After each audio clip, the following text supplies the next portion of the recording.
Senhores, a PEC da anistia tomou uma força considerável entre os parlamentares brasileiros, fruto da ação descentralizada e espontânea da parcela da sociedade que é alinhada com os ideais de direita. Os indivíduos devem sim ser responsabilizados por seus atos. Porém, é desproporcional ver se uma mulher que escreveu a frase "perdeu o mané" com batom em uma estátua ser condenada a 14 anos de prisão, enquanto marginais de altíssima periculosidade que atentam contra vidas são beneficiados por brandas penas. Em um short aqui deste canal, os senhores poderão ver o nome dos 264 deputados federais que assinaram a urgência da PEC da anistia para os presos políticos do 8 de janeiro. A parte do histórico político de cada um desses deputados é louvável a coragem que tiveram ao assinar a urgência da PEC da anistia, contrariando os interesses de grande parte do STF e do governo Lula-PT. Senhores, ao longo dos anos, a classe política tem se aproveitado da memória fraca da população, que esquece das coisas com uma facilidade absurda. Logo, caso os senhores esqueçam quais deputados do seu estado escolheram lutar pela liberdade dos presos políticos do 8 de janeiro, retornem a este canal e assistam o short, onde poderão ver o nome de cada deputado federal que não se dobrou aos desmandos impostos aos presos políticos do 8 de janeiro.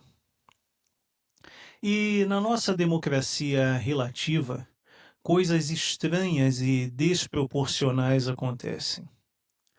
Durante muito tempo, a esquerda brasileira fez um alvoroço danado, onde buscava jogar sobre o ex-presidente Bolsonaro a responsabilidade pelo assassinato covarde da vereadora do Rio de Janeiro, senhora Marielle Franco, e do motorista senhor Anderson. Porém, o tempo, que sempre traz luz à verdade, mostrou que os envolvidos no covarde assassinato da vereadora senhora Marielle e do motorista senhor Anderson eram, na realidade, indivíduos aliados do PT no Rio de Janeiro.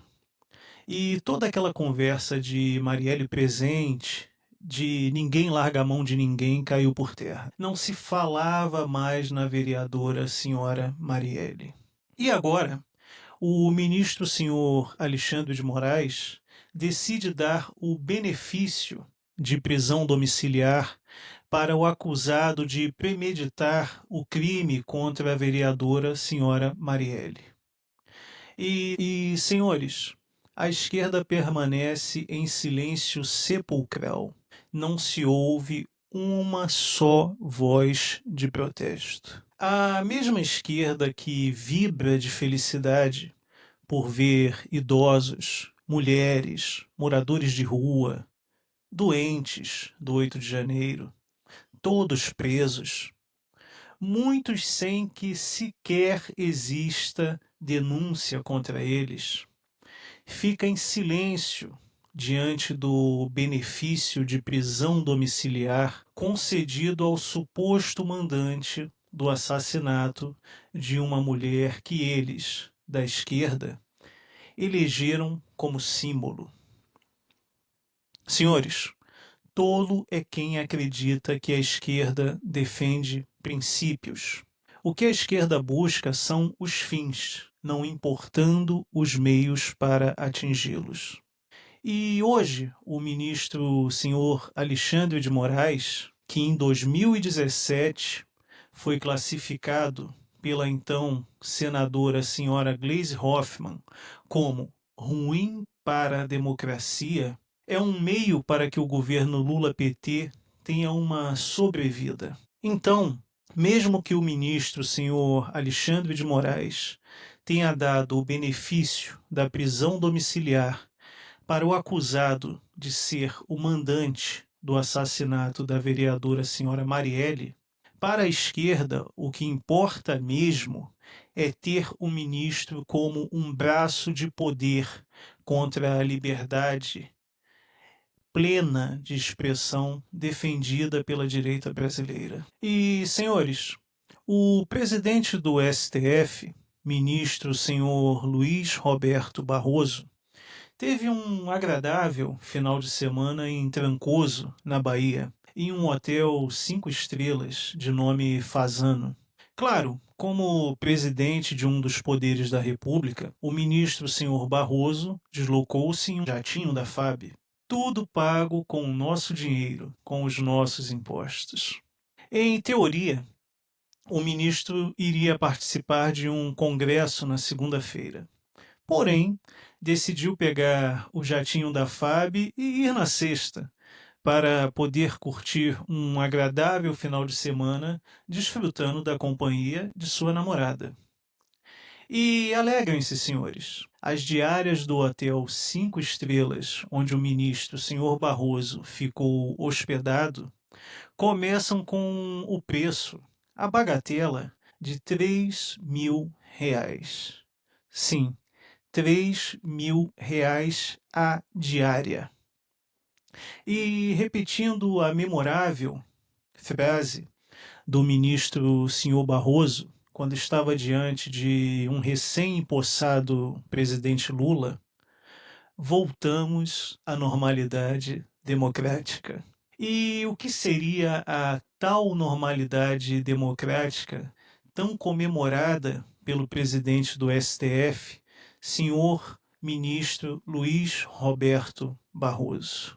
A resposta fica a cargo dos senhores. E a Suprema Corte, não a do Brasil, a do Reino Unido, decidiu o óbvio, que mulher é um indivíduo que nasce biologicamente mulher. Senhores, uma mulher é uma fêmea humana adulta, da mesma forma que um homem é um macho humano adulto. Agora, perguntem a um militante de esquerda o que é, objetivamente, uma mulher e um homem. E é muito estranho estarmos inseridos em um momento da história humana onde o óbvio não pode ser dito abertamente, ou precisa ser reconhecido pela mais alta corte de uma nação. Eu não vou me alongar sobre este tema. E caso os senhores desejem saber o que penso a respeito, deixarei aqui embaixo na descrição um vídeo antigo aqui do canal, onde abordo o tema LGBT detalhadamente. Mas voltando ao nosso Brasil, eis que o governo Lula-PT decidiu dar asilo político para a esposa do ex-presidente do Peru, sendo que ambos, esposa e marido, estão respondendo criminalmente por corrupção em seu respectivo país. Senhores, além de conceder asilo político para uma investigada por corrupção no âmbito dos desdobramentos da Operação Lava Jato no Peru, o governo Lula-PT usou o nosso dinheiro, os nossos impostos, para enviar um jatinho da FAB para trazê-la para o Brasil. Ou seja, agora, institucionalmente, o Brasil tornou-se um lugar seguro para os corruptos mundo afora, que são aliados do governo Lula-PT. E nós pagamos a conta. E, por fim, eis um acontecimento na Bahia, no município de Catu, comandado por um prefeito do PT. A prefeitura petista abriu licitação e gastou R$ 539 mil para adquirir 6.000 cestas personalizadas de alimentos para distribuir para a população carente na Semana Santa. E quando a população recebeu as tais cestas, dentro tinha rabo e tinha rabo e cabeça de peixe. Vale lembrar que a população do município baiano de Catu fez o L com força. Logo, agora não adianta reclamar. E eu espero que os indivíduos do estado da Bahia, em 2026, aprendam que votar na esquerda é uma insanidade. Bem, senhores, agradeço a todos que assistiram a este vídeo. Um bom feriado para todos. Aos mais jovens, honrem seus pais. Muito obrigado.